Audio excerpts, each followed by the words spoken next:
ఇక శుభమస్తు వినుబుదిలో భారత కీర్తి పతాక ఇవాళ రోజస్థితిలోకి శుభాంశు శుక్ల ఇక మరో ముగ్గురు వ్యోమగాములు వెళ్తురట వాతావరణం అనుకూలిస్తే యాక్సియం 4 యాత్ర ఆరంభమవుతుంది నీల్ ఆర్మ్స్ట్రాంగ్ వాడిన లాంచ్ పాడ్ నుంచే ప్రయోగం చేయబోతా ఉన్నారు వ్యోమగాములు పెగ్గీ విట్సన్ స్లావోర్జు ఉజ్నౌస్కి విస్నియెక్స్కి టిబర్ కప్లతో శుభాంశు శుక్లా ఈయన ఇండియాకి సంబంధించినటువంటి వ్యక్తి మొదటిసారిగా అంటే గతంలో ఆయన పోయిండు ఇక మొదటిసారిగా ఇండియా నుంచి ప్రాతినిధ్యం వహిస్తూ వెళ్తా ఉన్నాడు ఇంటర్నేషనల్ స్పేస్ స్టేషన్కి ఇవాళ సాయంత్రం మన టైంలో 5 గంటల సమయంలో ఈ యాత్ర ప్రారంభం కాబోతా ఉంది అంతా మంచి జరగాలని అందరం కోరుకుందాం ఇది ఇట్లుంటే నేడు జస్టిస్ ఘోష్ కమిషన్ ముందు కేసీఆర్ ఉదయం 11:30 విచారణ ప్రారంభం ఆయనతో పాటు పలువురు ముఖ్య నేతలు వెళ్లే అవకాశం కాళేశ్వరంపై విచారణ తుది దశకు చేరుకుంటోంది ఇన్నాళ్ళు అధికారులు నిర్మాణ సంస్థల ప్రతినిధులను ప్రశ్నించిన జస్టిస్ పీసీ ఘోష్ కమిషన్ ఇటీవలే మాజీ మంత్రులను విచారించింది బుధవారం మాజీ ముఖ్యమంత్రి కేసీఆర్ ను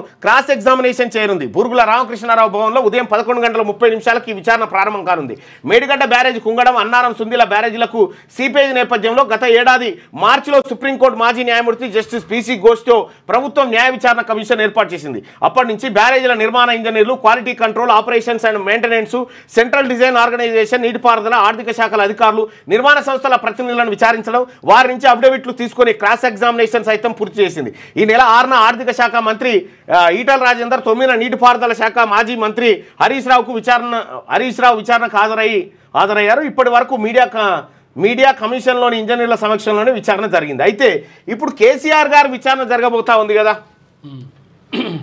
కాళేశ్వరం కమిషన్ ఎంక్వైరీ విషయం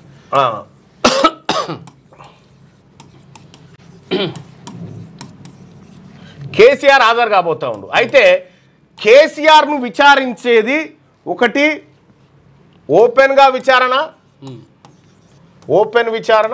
లేకపోతే కెమెరా పెట్టి చేస్తారా లేకపోతే వీడియో రికార్డింగ్ లేకపోతే అంతర్గత ఏం లేదు ఈ రెండు ఆప్షన్లు కేసీఆర్ ముందు విచారణ కమిషన్ పెట్టింది ఇక్కడ కేసీఆర్ ఓపెన్ విచారణ చేయండి అంటే ఓపెన్ చేస్తారు వీడియో రికార్డింగ్ ద్వారా చేయండి అంటే వీడియో అంటే పోయిన తర్వాత కెమెరా పెట్టి రికార్డ్ చేస్తారు ఇక్కడ కేసీఆర్ గారు మీకు ఇది ఒక అద్భుతమైన అవకాశం కాళేశ్వరం అద్భుతమైన ప్రాజెక్టు నీ మెదడు రక్తం ఖర్చు పెట్టి కట్టిన ప్రాజెక్ట్ అని నిరూపించడానికి 1 కోటి ఎకరాల మాగాణంగా తయారు చేసిన చెప్పుకోవడానికి మీకు ఎట్లాగో మాకు చెప్పారు జనానికి అదేదో కమిషన్ ముందు కూడా ఏం చెప్తావో ఇది ప్రత్యక్ష ప్రసారం ద్వారా ప్రజలకు అందేటట్టు చూడండి మీ దగ్గరే ఉంది ఛాయిస్ కాబట్టి బహిరంగ విషయంలో ఒప్పుకో ఏమనంటే అంత నేనే చేసినాను ఇప్పుడు ఏం చెప్తారు ఇక్కడ ఉంది లేకుండా కాదు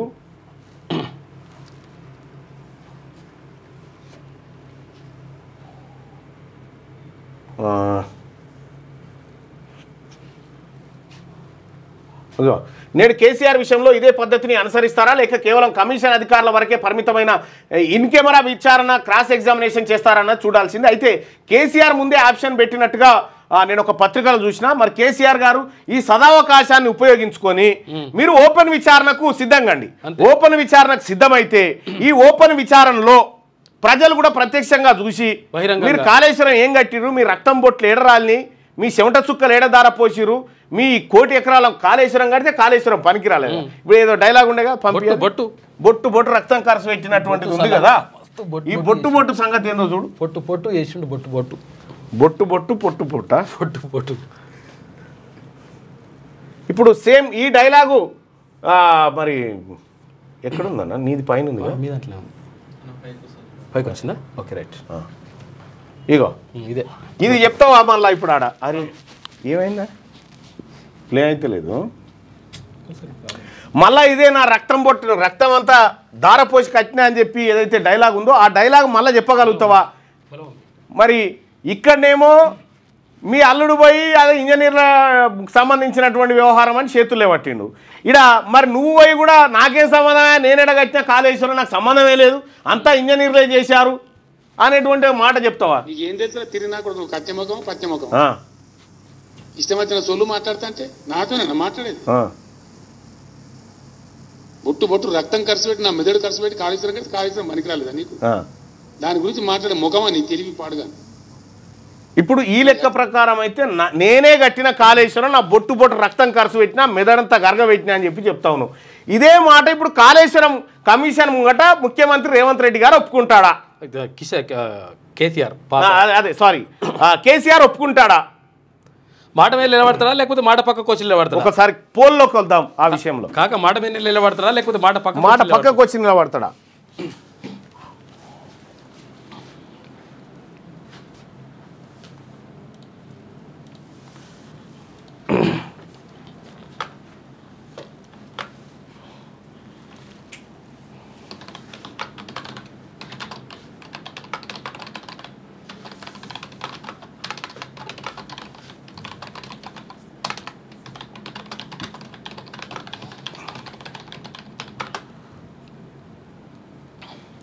ఎందుకంటే నాకు అర్థం కాదు కాంగ్రెస్. ఓకే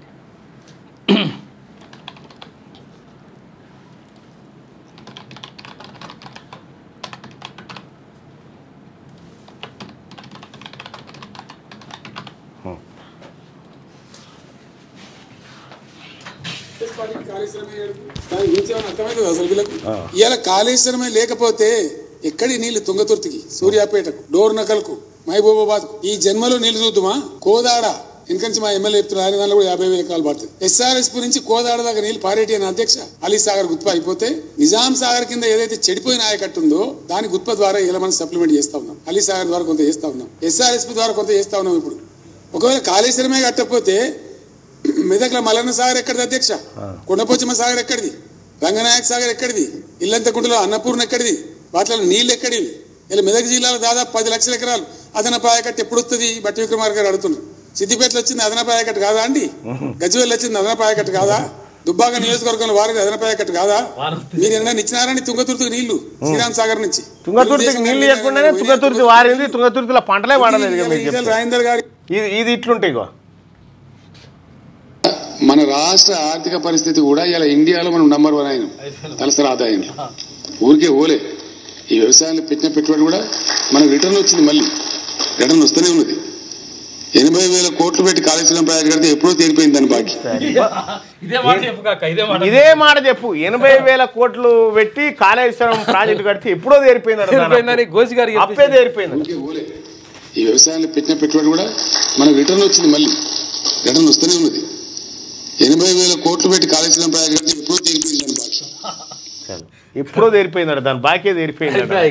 ప్రారంభం కాకముందుకే బాకీ తీరిన ప్రాజెక్టు ఒకటి, కాళేశ్వరం ఒకటే కావచ్చు, చరిత్రలో నిలిచిపోయేటువంటిది. ఇక్కడ మనం పోల్ పెట్టుకున్నాం. కాళేశ్వరం కమిషన్ ముందు కేసీఆర్ నిజాలు చెప్తాడు అని మీరు భావిస్తున్నారా?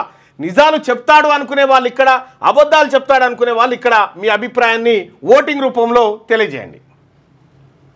6వ తరగతి నుండి 10వ తరగతి విద్యార్థులకు గొప్ప అవకాశం. ఏపీ, తెలంగాణ మరియు సిబిఎస్ఈ విద్యార్థులకు ఎలాంటి అడ్మిషన్ ఫీజు లేకుండా సంవత్సరానికి కేవలం 1000 రూపాయలకే ఐఐటీ స్టాండర్డ్స్ తో ఆన్లైన్ ట్యూషన్స్ చెప్పబడును. 15 ఏళ్ల సుదీర్ఘ అనుభవం గల ఫ్యాకల్టీతో క్లాసులు నిర్వహించబడును. ఇప్పుడే ప్లే స్టోర్ నుండి ధర్మవాహిని యాప్ ని డౌన్లోడ్ చేసుకోండి. వివరాలకు సంప్రదించండి 7893051526.